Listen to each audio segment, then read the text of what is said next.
Hai Sobat Desa dan pemirsa, saksikan Samsul Basri Podcast dalam hal ini akan mengambil tema percepatan pengentasan kemiskinan ekstrim di desa. Saksikan Samsul Basri Podcast.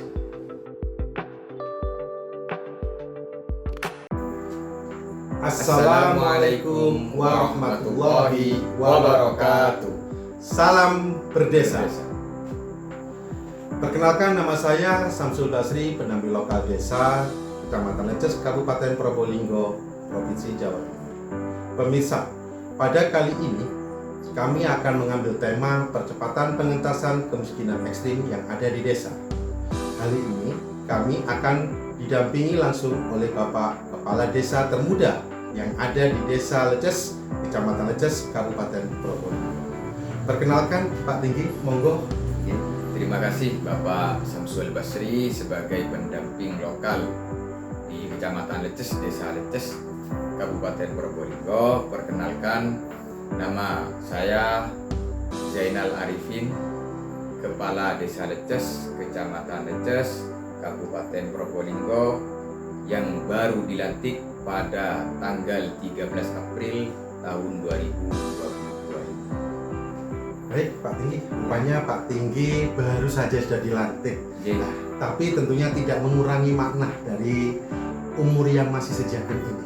ya, Tentunya Bapak sudah pernah mendengar apa itu kemiskinan ekstrim. Menurut Bapak, apa toh kemiskinan ekstrim itu? Monggo dijelaskan Pak Tinggi. oke, terima kasih Pak Samsul.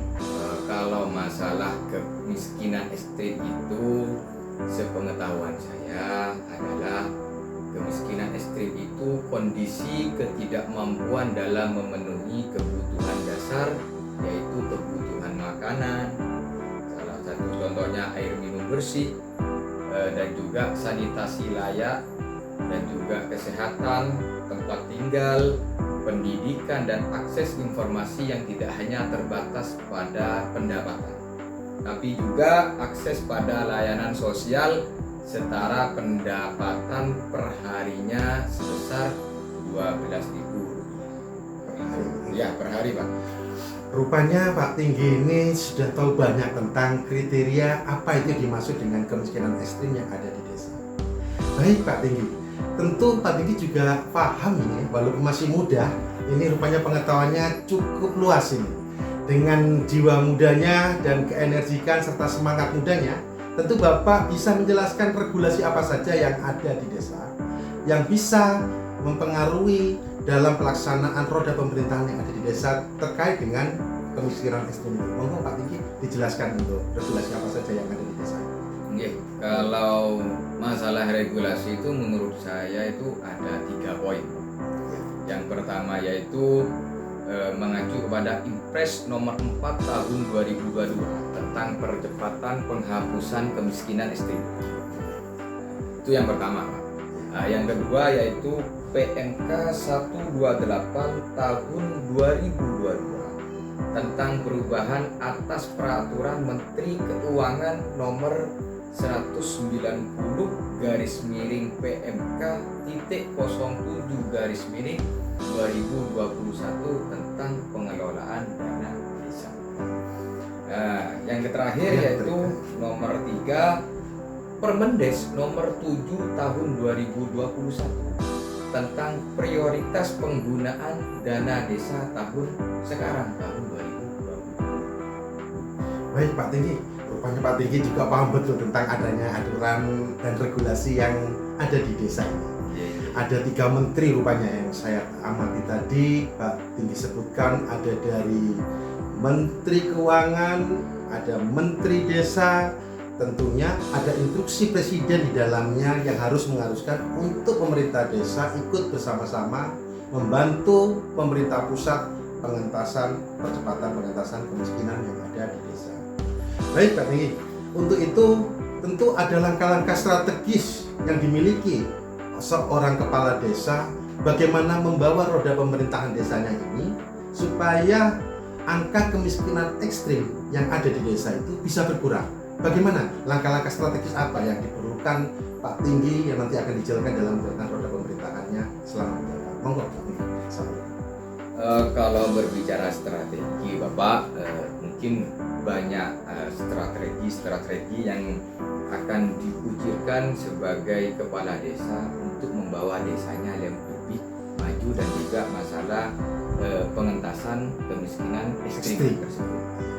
Strategi saya sebagai kepala desa Leces yang pertama, langkah pertama dengan melakukan pemetaan dan pemuktakiran data SDGs. Oh, data CGS Iya, iya. yang ada di desa Leces dan memvalidasinya, Pak. Oke, bagus sekali Pak Tinggi. Eh, Lanjut. Yang di dalam indikator SDGs ada data by name, by address, Pak. Oh, iya. Warga miskin berdasarkan pendapatan per harinya. Dan juga ada data warga desa yang sudah mendapat bantuan sosial atau yang belum mendapatkan bansos. Data ini dijadikan acuan pemerintah desa untuk memberikan bantuan langsung tunai dana desa, atau bisa disebut juga seperti di mata umumnya yaitu BLTDD. Oh, Itu iya. yang ditetapkan dalam Musdes penetapan penerima BLTDD. Bagus sekali. Itu langkah yang pertama. Ya, Iya. itu langkah yang pertama.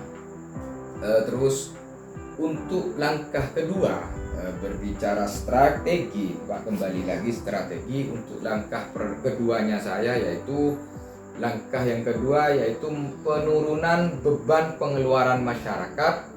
Contohnya memberikan pelayanan pengurusan administrasi kependudukan secara gratis. Karena sekarang sudah zamannya zaman online, Pak. Ya, jadi setidaknya pemerintah desa, khususnya desa Leces ini mempermudah kepada warganya, itu meliputi pengurusan administrasi secara gratis melewati online. Ya.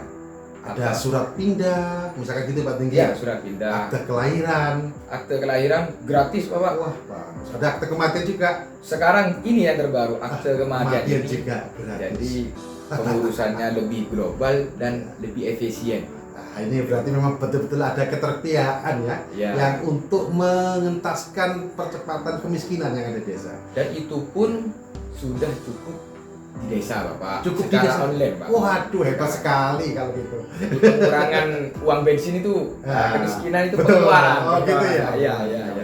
Dan juga Ya.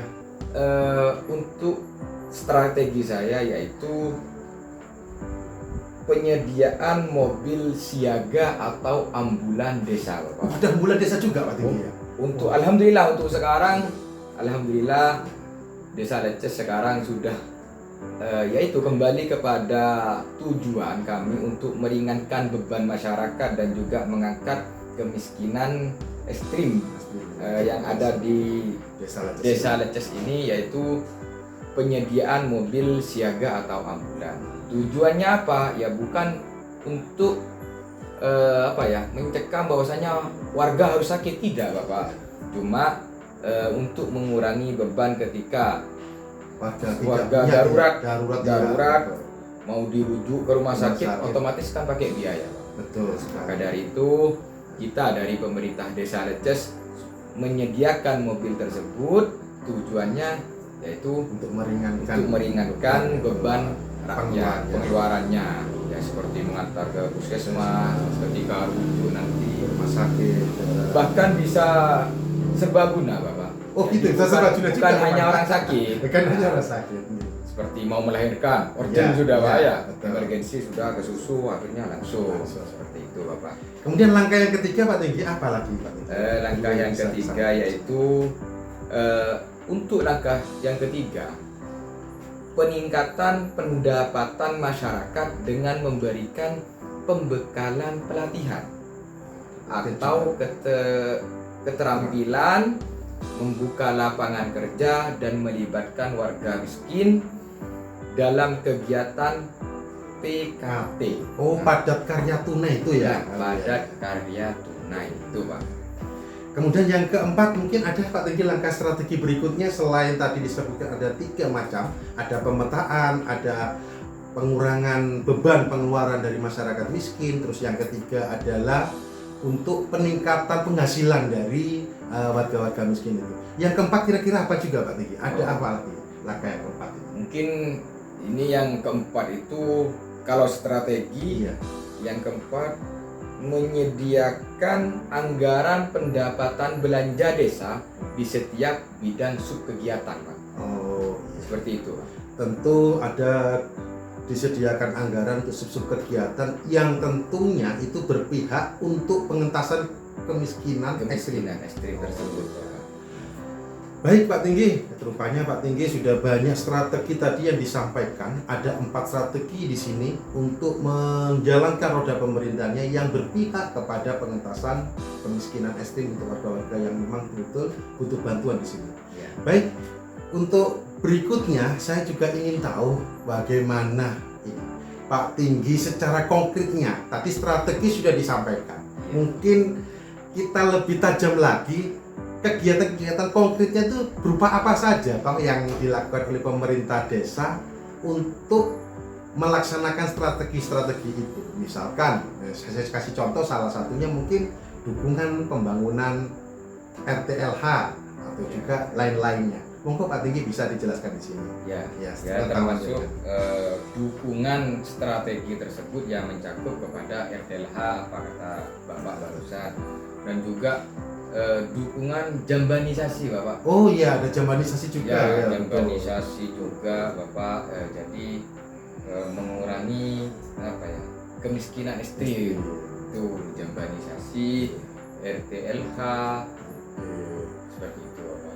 Dan ada juga mungkin BLTDD Pak Tinggi ya. Oh iya, Pak. Iya, BLTDD BLTDD tadi di depan juga sudah dijelaskan masalah BLTDD.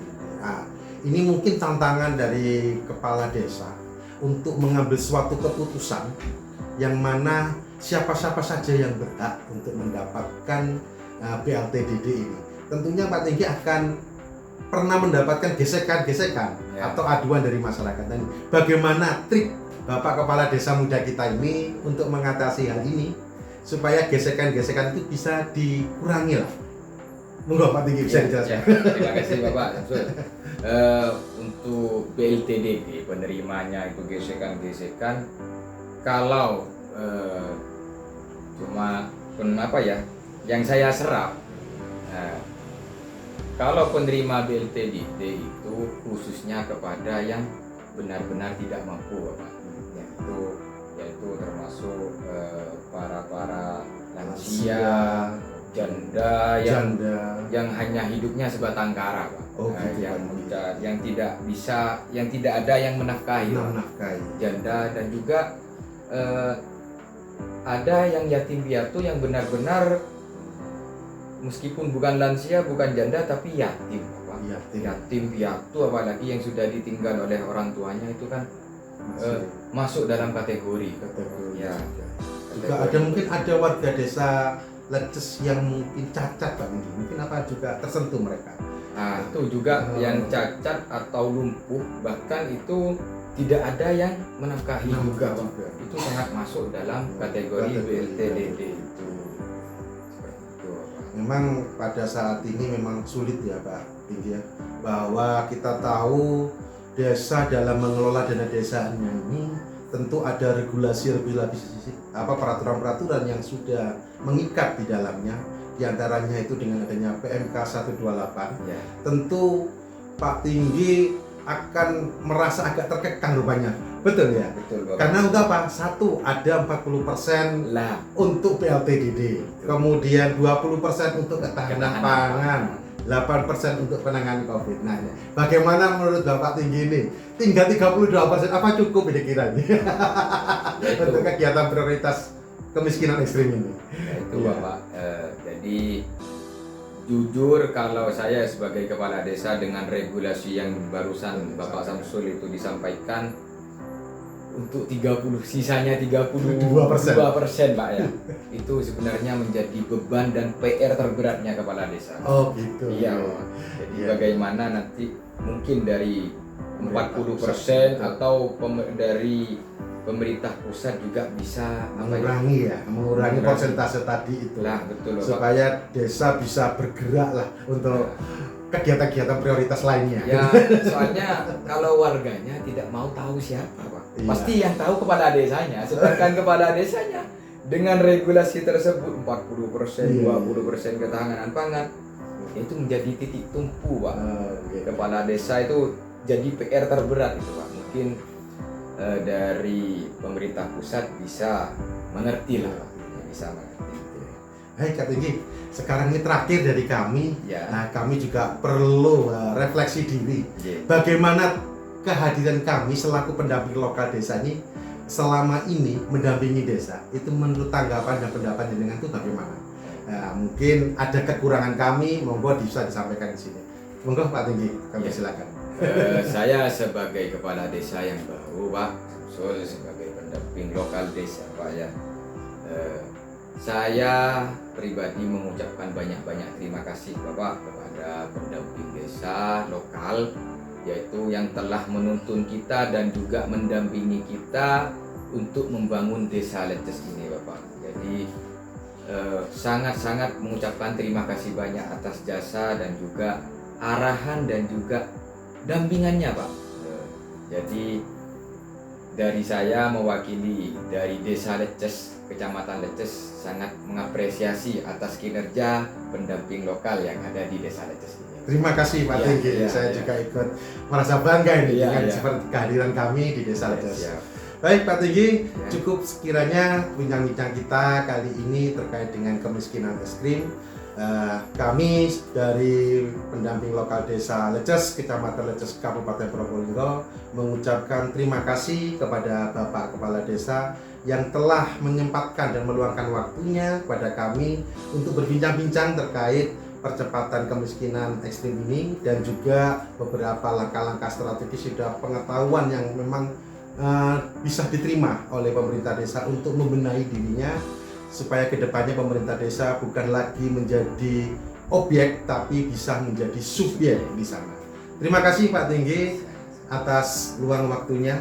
Saya ucapkan terima kasih sekali lagi. Leces. Salam terakhir, Los Leces Ongku Sae. Demikianlah pemirsa, kita tadi telah bincang-bincang dengan seorang kepala desa muda yang ada di Kecamatan Leces, Kabupaten Probolinggo, Jawa Timur. Saksikan dengan podcast Samsul Basri yang lain.